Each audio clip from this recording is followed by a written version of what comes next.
All right, we're here at the exhibit hall at the National Meeting of Women's Cancer, SGO, and we are here to talk a little bit about drug shortages, and I'll have her introduce herself and where you're from.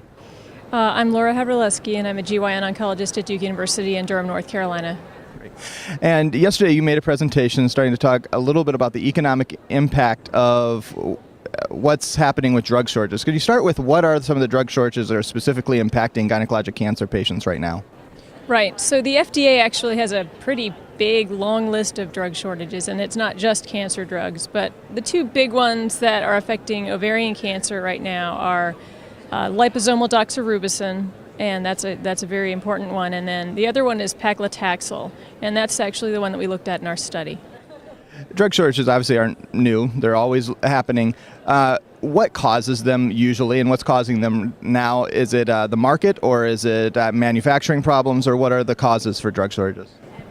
Seems like there's a bunch of different reasons for them. In the case of generic drugs, and paclitaxel is a generic drug, I think that there's multifactorial reasons why the shortages happen. I think it's a combination of lower reimbursements for drugs because they're generic, and then kind of the companies who are making them, because they're not making a big profit margin on them, are not, necessarily as interested in continuing production, and so shortages come about that way.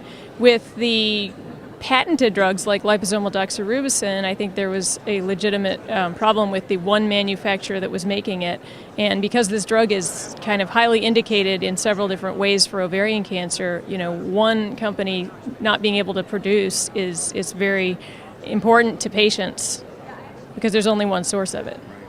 So what was some of the objectives you were looking at in your research project? So we just wanted to do a real simplified kind of model to look at what kind of impact a national drug shortage would have on the cost of treating women with ovarian cancer. And we simplified it by looking at paclitaxel, which is a drug that almost every woman with ovarian cancer gets as part of their primary chemotherapy regimen.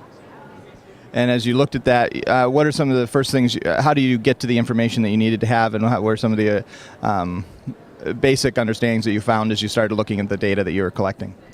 So we simplified it because there is an alternative drug to paclitaxel for ovarian cancer. That's called docetaxel, and there's actually been a trial, showing that you can substitute the drug. But the docetaxel is a much more expensive drug, and there's a different side effect profile for that drug. So what we were doing with our model was just showing how the substituting one drug for the other results in a different side effect profile that costs a lot more, and the drug itself costs a lot more. And when you add those two things up, it's a huge, huge price to society. What were some of your conclusions at the end of the study?